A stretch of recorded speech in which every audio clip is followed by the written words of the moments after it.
좀 나눠서 두 분이 같이 이렇게 보시면 좋을 것 같아요. 네, 안녕하세요. 반갑습니다. 오늘은 성경을 사무엘상 23장을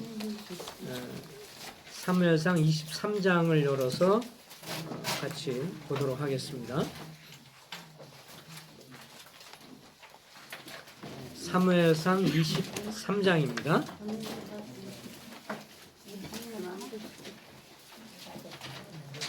구약성경 400 마이크 좀 주세요. 구약성경 448장입니다. 구약성경 448장 정도에 있습니다. 사무엘상 23장 1절 말씀부터 일단 5절 말씀까지 같이 한번 교독을 좀 하겠습니다. 형제님들이 한 절 읽고 자매님들이 한 절 읽고 서로 교독합니다. 자, 시작. 사람들이 다윗에게 전하이르되 보소서 블레셋 사람이 그 일나로 오소서 그 타작마당을 탈취하도이다 하니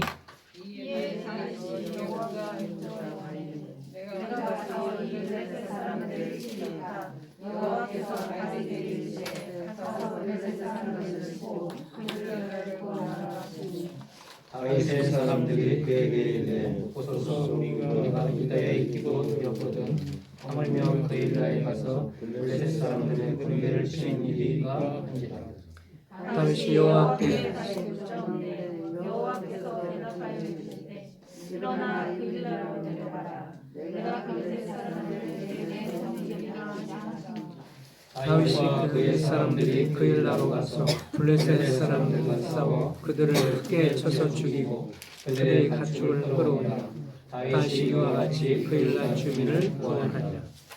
예, 오늘은 그일라 전투의 승리 비결, 그일라 전투의 승리 비결이라는 제목으로 한번 말씀을 상고하겠습니다. 제가 이렇게 유인물을 이렇게 좀 카피를 해서 좀 드리는데 같이 한번 보면 어쨌든 이쪽 옆에 오른쪽을 보면 이제 사해가 보이죠, 그죠? 네, 사해가 있고 위로 쭉 있습니다. 그 위로 올라가면 요단강이 나오고요.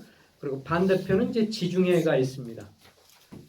그래서 블레셋 땅 사람들이 누구냐면 여기 보면 아스돗 있죠?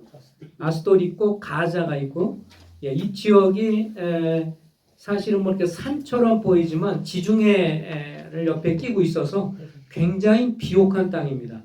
그래서 지중해에서 불어오는 그런 이 좋은 바람들, 그래서 여기가 굉장히 목초지가 많고 그래서 살기가 좋은 데가 이제 오히려 아스돗이나 가자 지구죠. 지금도 잘하는 것처럼 이스라엘 사람들, 팔레스타인 사람들이 여기 가자 지구에 지금도 살고 있습니다. 지금도 같은 그 이름으로 이렇게 사용을 하고 있고요. 자, 처음에 1번을 한번 보시면 노비라고 하는 곳이 있죠. 처음에 이제 다윗이 도피한 곳이 노비입니다. 노베 첫 번째 가서 여기가 성막이 있었고 거기서 이제 제사장한테 사울이 자기를 죽이려고 하고 그런 걸 보면서 시기심과 이런 걸 의해서 자기를 죽이려고 하니까 노베 성막 있는 1번 노베에 가서 나중에 거기서 나오면서 빵과 그리고 골리앗의 칼을 들고 나와서 이렇게 생각하던 내 죽겠다 싶어가지고 쭉 2번으로 가면 가드가 나오죠. 가드가 이제 블레셋 땅 지역입니다. 그러니까 블레셋은 이스라엘 사람들 원래부터 이스라엘 사람들이 가나안 땅에 들어가기 전부터 있었던 토착민들인데 이들이 굉장히 강하고 그리고 대적자고 이스라엘 민족의 끊임없는 대적자들이었죠. 그래서 이제 가드에 갔다가 자기를 못 알아볼 줄 알았더니 알아봐가지고 미친 채 해가지고 간신히 살아나오는 것이 가드죠. 거기서 이제 피했던 것이 지난번에 3번에 보면 어디예요? 아둘람이죠. 아둘람 동굴로 들어가게 됩니다. 동굴이 거기 아둘람 지역에 동굴들이 많이 있고 그래서 거기에 있을 때 부모님이라든지 형제들 그리고 뭐 상처받고 뭐 억울하고 빚있고 뭐 마음이 원통한 그런 사람들이 이제 22장에 나와 있는 것처럼 그들이 몰려들어서 아둘람에서 이제 함께 공동 생활을 하게 되고 거기에서 이제 하나님에 대해서 가르쳐 주게 되고 그러면서 그들이 서서히 영적인 사람들로 변화되고 또 이 다윗의 세력이 형성이 됩니다. 자, 그런 다음에 아둘람에 보면 22장 다 살펴보지 않았는데 뒷부분에 보면 번호가 4번이 나와요. 그죠? 모압이 나옵니다. 여기에 이제 다윗이 자기 부모를 이쪽 모압 땅에다 두게 되죠. 왜냐하면 자기의 대고조라고 그러네요. 대고조 할머니 루시 있죠, 그죠? 루시 이 아말렉 모압 사람이었잖아요. 그래서 이제 그의 후손들이 아무래도 룻을 기억하고 그러니까 이 지금 사울 왕의 피에 쫓겨다니고 있는 다윗과 이들을 이제 알게 되고 또 소문을 들었고 또 룻이 좋은 그런 인상을 주었기 때문에 그래서 모압 왕한테 가서 자기 부모를 이제 맡깁니다. 왜냐하면 맨날 자기가 도망다니는 생활이니까 4번이었다가 다시 이제 오게 되면서 지금 여기 보면 이제 수풀로 하라고 하는데 수풀은 이제 헤렛 수풀은 나오지 않지만 그 다음에 여기 지금 오늘 살펴보는 것이 이제 뭐예요? 그일라이죠. 아둘람 밑에 있는 그일라입니다. 그리고 밑에 보면 헤브론이 나오고요. 그리고 이 뒤에 23장에 보면 이제 10 광야가 나오고 마온 광야가 헤브론 바로 밑에 있는 것이고 그 다음에 6번에 보면 엔게디가 나오죠.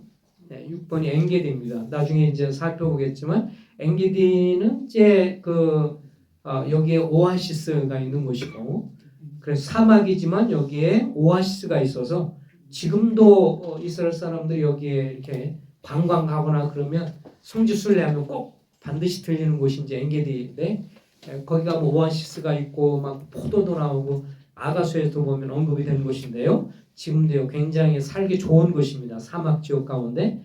그래서 여기에서 이제 다윗이 숨어서 생활도 하게 됩니다. 자, 오늘 이제 그일날까지 이렇게 보고 이제 성경에 좀 이렇게 접어뒀다 나중에 필요할 때마다 좀 보시기 바랍니다. 자, 이제 오늘은 광야에서 도피 생활하는 다윗과 일행이 그일날 전투를 하게 되는 것을 보게 되는데 블레셋 사람들이 지금 아스돗, 가자 이쪽 지역에 사는 블레셋 사람들이 이 그일라를 쳐들어와가지고 그일라에 있는 사람들 그 사람들을 데리고 가고 그리고 짐승들 빼앗아 가고 그리고 추수하는 시기에 타작마당은 사실 1년 농사에서 굉장히 중요한 시기잖아요. 타작하면서 그래서 이제 그동안 추수한 걸 모아들이는데 그때 가서 그걸 다 빼앗아 가는 것이죠. 뭐 농사를 다 수확을 다 빼앗아 가고 짐승도 빼앗아 가고 그러면서 이런 소식을 이제 다윗한테 얘기합니다. 그래서 2절에 보면 이에 다윗이 여호와께 묻자와 이르되 내가 가서 이 블레셋 사람들을 치리까 먼저 주님 앞에 기도하게 되는 것을 보게 되죠. 그래서 오늘 23장 1절부터 5절에 보면 그일라 사람들과 싸워서 그일라를 터들어가서 그 땅을 점령하고 있는 그 블레셋 사람들과 싸워서 그일라 사람들을 다시 구출해오는 그런 장면이 되겠는데 어떻게 이것이 가능할 수 있었을까? 첫 번째 이유는 뭘까요? 다윗이 여기 태도가 나와 있습니다. 다윗이 어떻게 나와요? 다윗에게 블레셋 사람들이 쳐들어와가지고 그일라 사람들 다 쳐서 그 타작마당을 탈취하고 짐승이나 뭐 이런 걸 다 빼앗아 갔대요. 라는 소식을 들으니까 다윗이 하는 게 뭐예요? 큰일 났구나. 뭐 어떡하지? 뭐 어쩔 수 없지. 뭐 이런 게 아니라 먼저 어떻게 해요? 여호와께 묻자와 이르되 주님 앞에 먼저 기도하는 이런 모습을 보죠. 이런 면에서 다윗이 참 신실한 어쨌든 신앙생활을 하는 사람들의 본이 되는 것을 보게 되죠. 뭔가 삶에 일어나는 일들에 대해서 예기치 못하는 어려움, 힘든 일 일어나면 근심 걱정부터 하는 게 아니라 뭐부터 해요? 기도부터 하죠. 주님 어떻게 하면 좋겠어요? 어떻게 할까요? 그렇게 이야기를 하죠. 그래서 뭔가 자기가 먼저 판단하기에 앞서서 기도로 주님의 뜻을 구하게 되는 것을 보게 됩니다. 그러면서 좀 더 적극적으로 말을 해요. 내가 가서 블레셋 사람들을 칠까요? 이렇게 먼저 물어보게 되죠. 2절에 이 다윗이 우리가 뭐 시편을 살펴보면서 많이 느끼는 거지만 제일 많이 나오는 게 부르짖나이다, 여호와께 아뢰되 간구합니다. 뭐 이렇게 기도에 대한 것이 다윗의 그 시편을 보면 거의 다 기도 내용인 것을 보게 되잖아요. 주님을 믿는 성도가 이 세상을 살아가면서 믿지 않는 사람과 가장 큰 차이가 뭘까? 첫 번째는 뭐겠어요? 기도 생활입니다. 어떤 상황이 있을 때 먼저 기도해서 주님의 뜻이 뭔가를 물어보려고 하는 거죠. 나중에 보면 10절에도 보면 나중에 사실 전쟁을 해서 그일라 사람을 구원해 줬어요. 근데 나중에 이 아무리 생각해도 사울이 쫓아오니까 다윗이 뭐를 묻냐면 하나님께 이렇게 물어요. 내가 저 그일라 사람들을 구원해 줬는데 나중에 사울이 쫓아 내려오면 사울한테 그일라 사람들이 내가 있는 것을 일러 바칠까요? 라고 물어보니까 주님 뭐라고 그랬냐면 일러 바칠 거야. 그렇게 먼저 물어보고 여기 보면 10절에 다윗이 이르되 이스라엘 하나님 여호와여 사울이 나 때문에 이 성을 멸하려고 그일라로 내려오기를 꾀한다함을 주의 종에 분명히 들었나이다. 그일라 사람들이 나를 그의 손에 넘기겠나이까? 주의 종에 들은 대로 사울이 내려오겠나이다. 이스라엘 하나님 여호와여 원하건대 주의 종에게 알려주옵소서 하니 여호와께서 이르시되 그가 내려오리라 하신지라. 그러니까 다윗이 더 물어봐요. 다윗이 이르되 그일라 사람들이 나와 내 사람들을 사울의 손에 넘기겠나이까? 하니 여호와께서 이르시되 그들이 너를 넘기리라. 어찌 보면 참 그일라 사람들이 배은망덕하죠. 다윗이 가가지고 쫓겨나서 사실 포로가 되어서 구출해 놨는데 사울 왕이 와가지고 뭐라 그러냐면 다윗이 어디 있어? 널 구원해준 다윗이 어디 있는 거야? 라고 말하라고 그러니까 이제 무서워서 그런 거죠. 사울한테 죽을까봐 사실은 여기 저기 숨어 있어요 라고 얘기할 것 같으니까 조금 그래서 또 다른 곳으로 도망을 가게 되죠. 그래서 23장에 보면 나중에 어디로 도망가냐면 14절에 보면 다윗이 광야 요새도 있었고 또 10광야 산골에도 머물렀으며 사울이 매일 찾되 하나님이 그를 그의 손에 넘기지 아니하시니라. 다윗이 광야에 요새 있었고 또 10광야 있었고 여기 헤브론 바로 밑에 있는 겁니다. 여러분이 갖고 있는 이 지도에는 나오지 않은데 헤브론 바로 밑에 10광야가 있고요. 또 나중에 어디가 나오냐면 24절에 그들이 일어나 사울보다 먼저 10으로 가니라. 다윗과 그의 사람들이 광야 남쪽 마온 광야 아라바에 있더니 그래서 이제 마온 광야로 또 도망을 가요. 그것도 헤브론에서 10 광야 바로 옆에 있는 것입니다. 대략적으로 이렇게 생각하시면 됩니다. 지금 여기 여러분이 갖고 있는 지도를 보시면 지도에 보실 때 여기 보면 예루살렘이 있고요. 예루살렘 밑에 아둘람이 있고 그 일레 헤브론 다리 있죠. 이쪽 지역 전체를 뭐라고 그냥 통칭하냐면 유대 광야 이렇게 표현을 합니다. 그러니까 유대 광야가 굉장히 커요. 근데 유대 광야가 큰데 그 중에서 이제 예를 들면 10광야라고도 황무지라고도 표현하고 마온이라고도 표현하고 이렇게 표현을 하고 있는 거죠. 그 지역 이름을 따라서. 그렇지만 전반적으로 다 광야 지역들입니다. 엔게디도 이제 유대 광야의 끝자락 사해 쪽으로 있는 것이니까요. 나중에 유대 광야의 모습을 보시려면 여러분들이 그냥 그 네이버라든지 이런 데 치셔서 유대 광야라고 딱 치셔서 이미지라든지 이런 데 눌러보면 유대 광야의 그 황량하고 정말 돌과 뭐 계곡과 이런 것만 있는 광야 모습들이 현재 많은 촬영으로 올려놓은 게 너무도 많기 때문에 뭐 인터넷상에서 유대 광야 뭐 이런 데 이렇게 쳐보시면 광야 모습이 나옵니다. 굉장히 황량한 그런 모습이죠. 어찌됐든 다윗이 갖고 있는 가장 아름다운 모습 중에 한 가지가 뭐예요? 어려움이 있을 때 기도하고 또 묻고 주님 앞에 묻는 이 자세가 굉장히 참 놀라운 자세다라고 하는 것을 보게 되죠. 광야에서 이제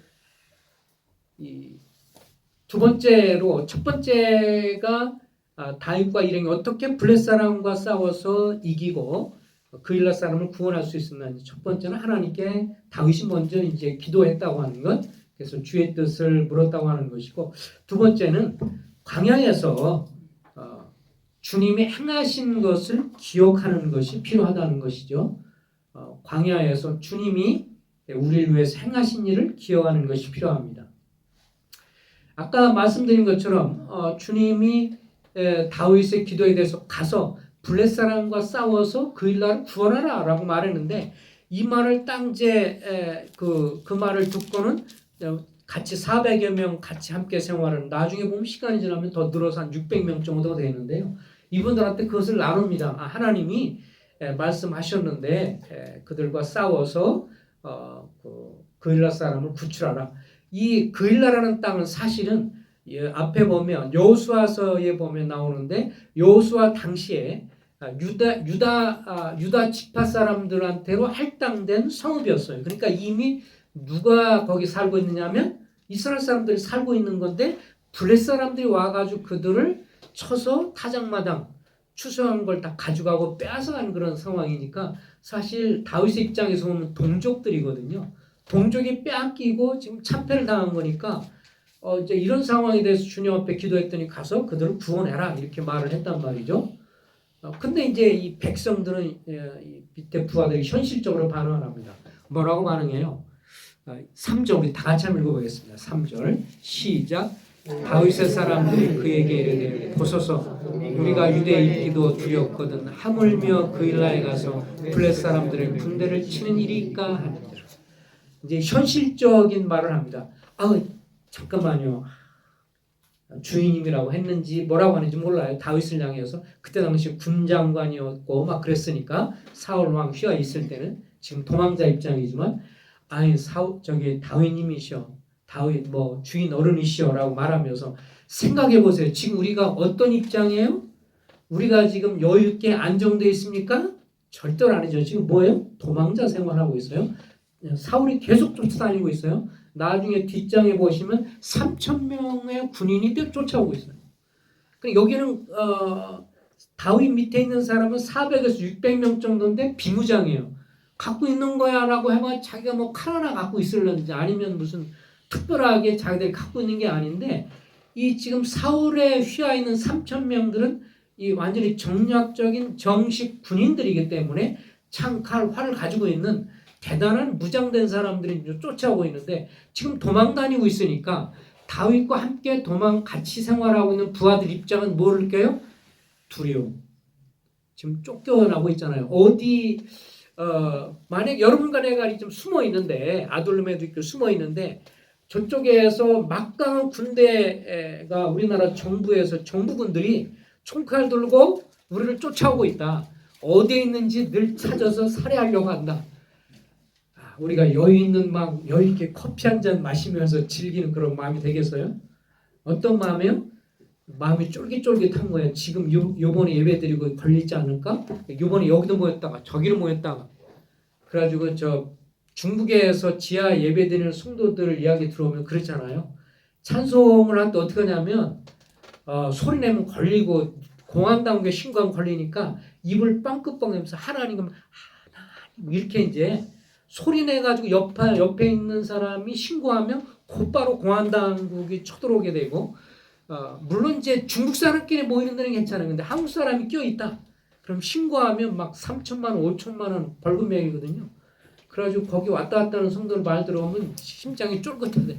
예배 드리고 나서 말씀 잘하고 제일 싸게 챙겨 전리 도망가고 다윗 심정이 그런 건데 밑에 부하들이 그렇게 하는 거죠. 여기 뭐라 그랬어요? 다시 한번 보세요. 2절에 보면 3절 우리가 유다에 있는 것도 유다 땅에 지금 있는 것도 두려운데 하물며 그 일에 가서 블레 사람들의 군대를 여기서 지금 숨어 사는 것도 힘들어 죽겠는데 가가지고 싸워가지고 블레 사람과 싸워서 거기에 있는 동족이라고 블레 사람 구원해요? 이건 말도 안 됩니다. 설득이 누가 더 쉽겠어요?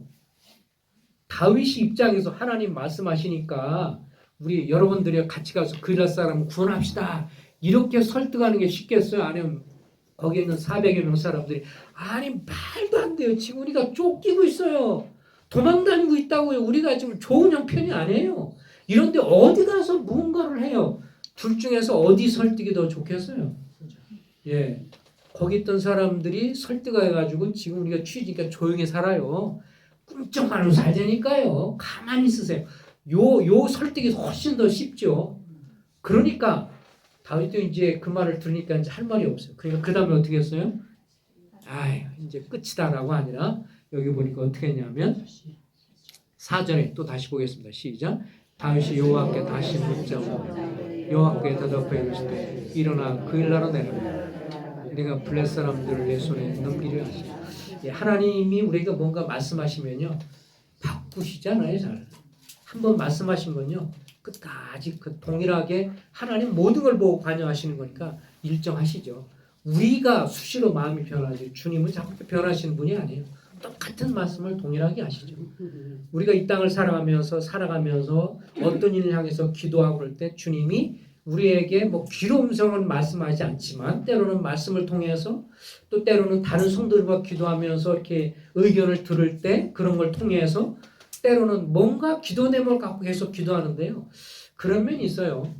주님의 뜻인 경우는 그거에 대해서 기도가 계속 돼요. 그런 기도를 계속 할 수 있는데요. 주님이 기뻐하는 게 아니면 나는 열심히 기도하려고 하는데 그 기도가 잘 안 돼. 뭔가 껄끄럽고 뭔가 잘 안 돼. 근데 주님이 기뻐하는 건요. 자꾸 기도하게 돼요. 그리고 또 주님을 의뢰하게 되고 그럼 역시 마음 가운데 어떤 확신 뭐 이런 거 있으면 여전히 주님이 주시는 게 있어요. 어찌됐든 여기에 주님은 동일한 답변을 합니다. 근데 이제 이스라엘 백성들이 여기서 생각할 것은 사실 자기들이 광야에 있잖아요. 그죠? 광야 생활하고 있고 쫓겨다니고 있고요. 아까 말한 것처럼 지금 유대 광야 큰 것 중에서 10광야 나중에 마온 계속해서 나중에 엔게디 계속 도망다니는 광야 생활을 하는데 우리 생각에는 하나님이 이렇게 광야 생활을 하고 있는 우리를 돌보시지 않는 것 같다라고 생각할 수 있고 다윗 부하들도 그렇게 생각하지만 사실 그렇지가 않습니다. 오늘날 우리는 물론 이렇게 실제적인 광야 생활을 하고 있지는 않아요. 그죠? 그렇게 그래서 문자적인 광야 생활을 하지 않지만 우리 영적인 의미에서 광야 생활을 할 수 있습니다. 때로는 상황적으로 어려운 시기, 광야라는 것은 어떤 거예요? 물이 없고 메마르고 힘들고 외롭고 힘든 거예요. 우리도 살아가면서 외로움을 느낄 때가 있고요. 힘든 것을 느끼는 그런 상황이 있을 수 있습니다. 그리고 뭔가 주님 앞에 오랫동안 기도했는데 기도 응답이 잘 안 돼. 그래서 실망의 광야, 굉장히 실망하는 거예요. 실망의 광야를 지나갈 수가 있고요. 그리고 주님 앞에 뭔가 쓰임 받기를 위해서 기도하는 것 같고 그랬는데 뭔가 성도들이 알아주지도 않는 것 같아. 이런 것도 실망의 광야일 수 있고요.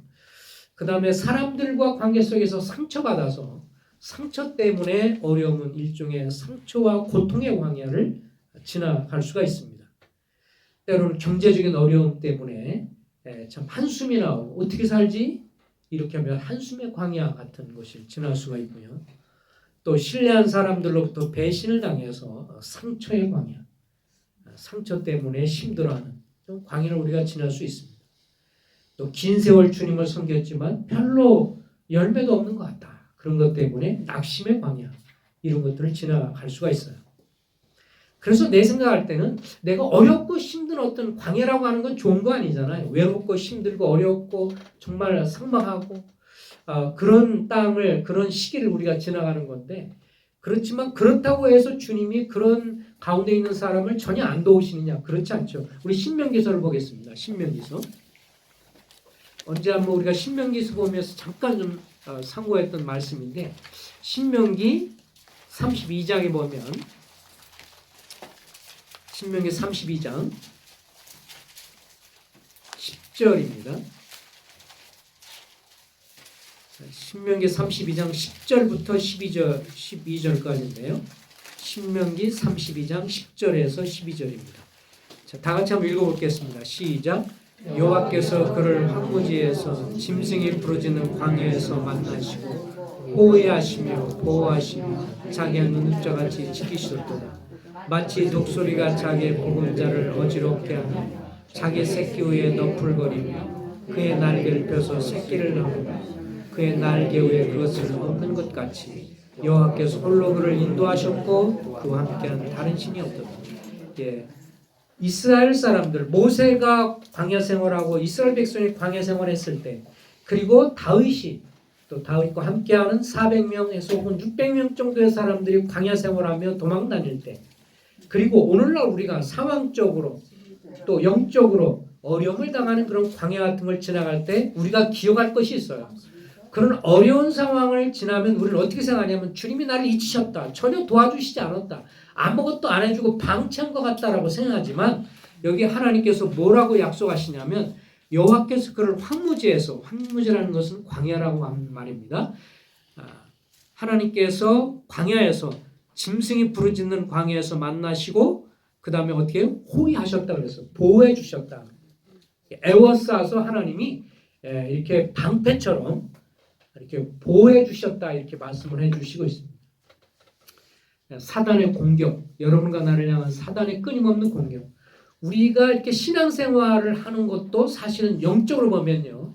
지금 우리가 볼 때 내가 믿고 내가 선택하는 것 같고 그런 것만 생각하지만 우리 주변에서 영적으로 눈을 열면 눈에 보이지 않는 사단과 귀신들과 악한 세력이 끊임없이 여러분과 나를 무너뜨리고 여러분의 신앙을 파괴하도록 그리고 신앙생활을 포기하도록 하는 끊임없는 불화살, 의심, 불신, 오해 이런 것들로 말미암아서 신앙생활을 못하도록 계속 공격을 하는데 사실 그것을 막아내시는 분이 하나님이세요.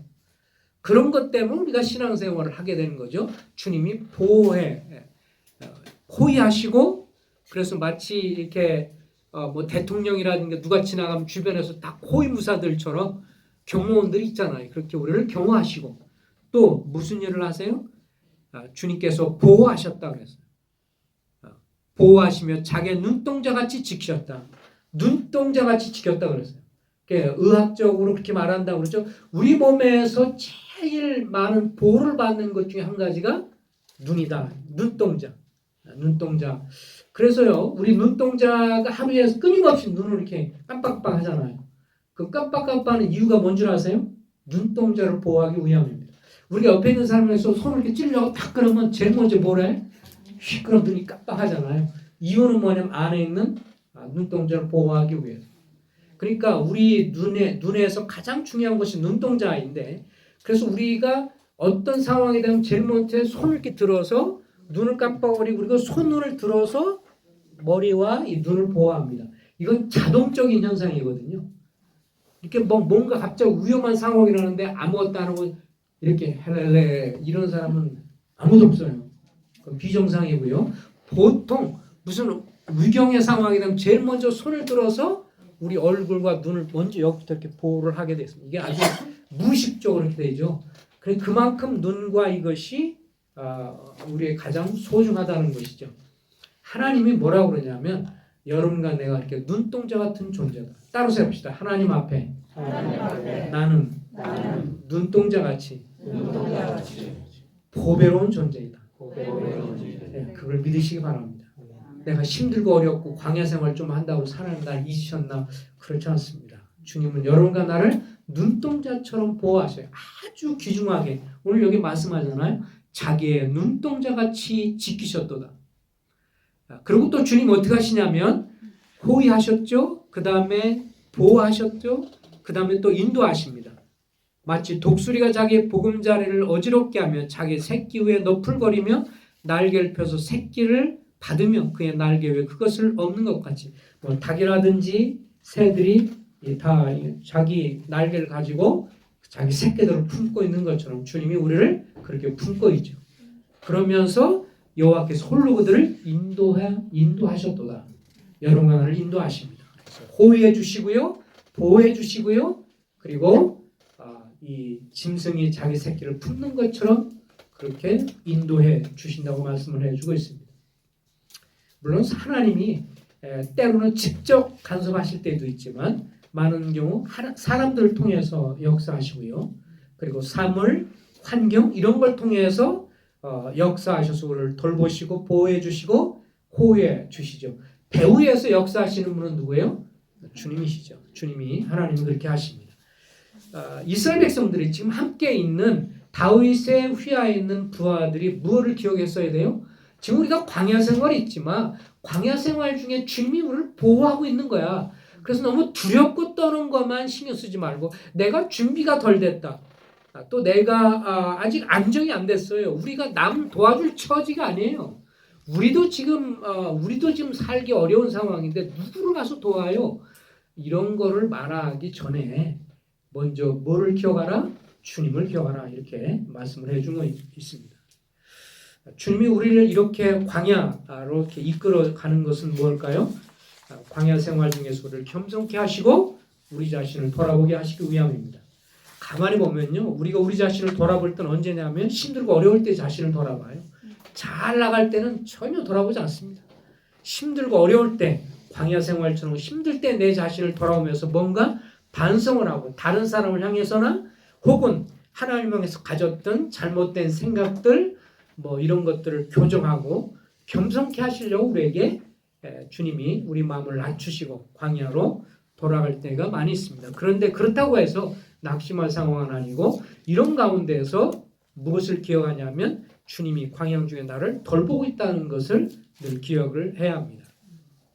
세 번째, 이분들이 다윗과 그의 용사들이 그일라 사람들을 구원할 수 있었던 것은 열악한 상황에서도 믿음으로 싸우는 것을 주님이 기뻐하신다는 것을 알게 되었습니다. 이런 다윗이 아마 다 부하들한테 그렇게 얘기했을 거예요. 여러분, 주님이 두 번 말씀하셨어요. 그리고 생각해 보세요. 하나님이요, 과거 이스라엘 사람들을 애굽 땅에서 건져서 광야 생활 40년 동안 했을 때 하나님이요, 그들을 눈동자처럼 보호하셨고요, 방패처럼 호위하셨고요. 그리고 닭이나든지 독수리가 새끼를 품는 것처럼 품으셨어요. 여러분과 내가 이렇게 좀 피해서 도망다니는 광야 생활을 하고 있지만 그러나 하나님 우리를 여러분과 나를 보호하시고 인도하십니다. 너무 주눅들지 마세요. 하나님의 말씀하신 걸 우리가 순종하면 주님 보호하시고 지킬 것입니다. 라는 사실을 얘기를 했고 다윗이 그것을 동의해서 예, 장모님 말씀대로 하겠습니다. 혹은 예, 주군의 말씀대로 따르겠습니다. 그러면서 같이 가서 싸우니까 어떻게 했어요? 하나님이 역사하셨기 때문에 블레셋을 물리치고 거기는 자기의 동족 그일라 사람들을 구원하고 여기 보면 뭐라고 하냐면 다시 본문을 보시면 그렇게 표현해 주고 있죠. 5절에 보면 다윗과 그의 사람들이 그일라로 가서 블레셋 사람들과 싸워서 그들을 크게 쳐서 죽이고 그들의 가축을 끌어오니라. 그래서 빼앗겼던 가축 다윗이와 같이 그일라 주민을 구원하니라. 거기에 포로로 끌려간 그일라 사람들 그의 가축들 그 타작마당을 다시 되찾게 되는 것을 볼 수가 있죠. 열악한 상황에서도 주님은 믿음으로 어쨌든 나가는 것을 기뻐하시는 것 같습니다. 우리가 우리의 삶 속에 주님 앞에 개인적으로 기도하면서 어려운 상황을 놓고 기도하고 그럴 때 주님께서 이렇게 하는 게 주님이 기뻐하는 것 같아요 라고 하면 그것이 비록 어려워 보이고 힘들어 보여도 주의 뜻이라고 확신이 되면 내 처지를 너무 주목하는 것보다 주님 어디를 주목하는 걸 더 좋아해요? 주님을 주목하는 걸 더 좋아합니다. 자, 저를 한번 보세요. 통상적으로 지금 다윗과 다윗 부하들의 상황은 뭐예요? 안정적이에요? 불안정적이에요? 불안정적이니까 두려워한다고 그랬어요. 그죠? 아이고 쫄깃해요 심장이. 왜냐 오늘 잡혀 죽을지 몰라 사울왕한테 도망다닌 입장이에요. 그러니까 자기들 입장 보면 쫄깃하고 정말 두렵고 그리고 안정적이지 않고 불안정하고 자기들은 지금 준비가 잘 됐어요. 싸울 준비가 제대로 됐나요? 지금 도망다닌 입장이라 여기저기 맨날 가니까 단순하게 간단한 개나리 못집만 지고 다니는 거지 뭐 제대로 이렇게 갇히고 있는 게 아니니까 자기를 주목하면 불안정하고 자기를 주목하면 준비가 안 되겠고 그러니까 자기 입장에서는 뭐예요? 싸우지 말자. 아이고 눌러 앉읍시다. 우리만 챙깁시다. 아이고 두려워. 이렇게 하는 것이 정상인데 근데 주님은 뭐라고 말씀하세요? 가서 그일라 사람들을 구원하라. 그래서 우리가 신앙생활 할 때 어떤 열악한 상황, 불안정한 상황을 주목하기보다 누굴 주목하기를 원하세요? 주님을 주목하기를 원합니다. 그럼 주님은 불안정할까요? 주님 언제든지 안정되십니다. 주님은 무능력할까요? 네, 주님은 능력이 있습니다. 주님은 준비가 안 됐을까요? 아이고야 잠깐만 기다려. 나도 준비할 게 필요해. 어떤 거를 향해서 기도하거나 간구하거나 그럴 때 주님이 준비 안 됐어. 우리는 준비 안 될 수 있어요. 마음이. 그래서 보통 선교사로 나가거나 주님을 하는 분이 있으면 어떤 형제는 고백할 때 나 선교 가겠다 그러니까 아내가 여보 죽어도 나는 선교지 안 갈 거야. 그래가지고 반대하니까 나중에 선교지 갔을 때 어떤 형님은 그랬어요. 그 얘기를 저한테 하더라고요. 그래서 내가 뭐다 우리 자매는 못 오겠대. 죽어도 안 오겠대. 그 한 2년 정도 지나고 나니까 나중에 자매님 마음에 준비됐어요. 뭐 주님의 뜻은 이미 정해졌어도 본인은 준비가 안 되는 거죠. 사람의 마음은 준비가 잘 안 되지만 주님은 마음 갖추기 위해서 뭐 한동안 기다리시고 그럴 건 없어요. 그러니까 부족하고 열악하고 상황이 준비 안 됐지만 누가 준비되셨어요? 주님은 준비되셨으니까 우리가 주님을 바라보면서 나가는 것을 주님은 기뻐하는 것을 보게 됩니다. 싸움의 승패는 내가 얼마나 준비되느냐를 주목하기보다 누굴 바라봐야 돼요? 준비가 많이 된 주님을 지켜보는 게 필요합니다. 그래서 우리가 계속 믿음의 싸움을 싸우는데요. 우리가 앞으로도 여러 가지 면에서 이제 예배당을 놓고 기도한다라고 할 때 자꾸 우리가 기도할 것은 어디를 자꾸 주목하게 되냐면 우리의 처지를 보면 항상 어떤 생각이 드냐면 준비 안 됐고 부족하고 안 됐고 형편없고 우리가 재정이 없고 자꾸 이 생각 들으면 안 돼. 계속 그 생각만 할 수 있어요. 어떤 우리가 주님 앞에 기도하면서 어쨌든 나가서 뭔가 하려고 그러면 자꾸 우리가 어디를 주목해야 되냐면 어디를 봐야 돼요? 운항교회. 네. 운항교회. 나는 지금 주님을 주목하잖아. 목표가 확실하네. 어쨌든 나가는 것을 주님 기뻐하신다. 그게 어떤 상황인지 모르지만 자꾸 우리의 상황을 봐서 준비가 많이 갖춘 다음에 10년 뒤에 뭐 이렇게 하지 말고요. 주님이 우리는 준비가 덜 됐지만 주님이 준비되신 것을 내가 믿습니다. 그리고 우리 싸움은 덜 되지만 주님께서 싸울 것을 믿습니다. 자꾸 주님을 주목해야 주님이 역사하신 걸 바라볼 수 있는데 자꾸 우리의 상황을 보고 내 형편, 우리 형편 자꾸 이거 따지면요. 믿음의 진보를 할 수 없어요. 여러분들이 여러분과 내가 생활하면서 저는 그런 생각이 들어요. 이렇게 뭔가 믿음의 진보하는 것은 굉장히 필요하다고 싶어요. 왜냐하면 후손들을 향해서도 그 후손들을 향해서도 우리가 믿음의 진보를 해서 믿음의 걸음을 옮기고 때로는 희생을 하고 그렇게 해서 믿음의 신앙으로 인해서 뭔가 이룬 것들을 향해서 자손들에게 우리가 믿음으로 이렇게 했다고 하는 것으로 고백할 수도 있고요. 그래서 계속해서 그냥 주님 오실 때까지 우리가 예배당 없이 그냥 집에서 주님이 하다 주님 만나고 내일 당장 오시는 뭐 그럴 수 있겠지만 아닌 상황에서는 복음을 생각하고 영혼들을 생각하고 영혼들을 담은 거를 생각하면 벌써 좁아지잖아요. 그죠? 좀 한두 명만 더 오면 이제 좁아지는 상황이니까 이걸 놓고 계속 기도하면서 어쨌든 나가는 것이 주님이 기뻐하시겠다라고 생각하면 계속 그걸 생각하면서 기도로 준비하고 기도로 주님을 바라보고 소망하는 그런 시간을 가졌으면 좋겠다 생각이 들었습니다. 기도하겠습니다. 아버지 하나님, 다윗과 다윗의 용사들이 400명 정도 도망자 상황에 있었지만 그때 주님이 그을라에 있는 동족을 구원하고 하나님의 나라를 확장하는 것을 위해서 가서 싸워서 탈취라고 말씀하신 것을 기억해 봅니다.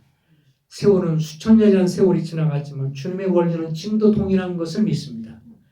우리의 처지를 보고 우리의 상황을 보고 그러면 우리가 불안정하고 그리고 제대로 준비가 안 돼 있고 여러모로 우리의 상황은 주님 아직도 되지 않은 것을 보지만 그러나 주님은 주님 우리는 불안정하고 우리는 준비가 덜 되지만 하나님은 능력의 하나님이시고 또 자비의 하나님이시고 또 주께서 하나님의 나라를 확장하는 것을 기뻐하시는 하나님이기에 하나님께서 앞서 행하시고 인도해 주셔서 어디가 됐든지 간에 주님 간섭하시고 역사해 주셔서 우리가 좀 더 넓은 터전에서 복음을 전하고 영혼들을 주님 담고 그리고 구도자들에게 초청하고 영혼들을 담으며 그리고 더 상처받고 힘든 영혼들을 품는 그런 교회가 될 수 있기를 원하오니 주님이 비전길을 축복하셔서 이 일을 이끌어 주시기를 원합니다.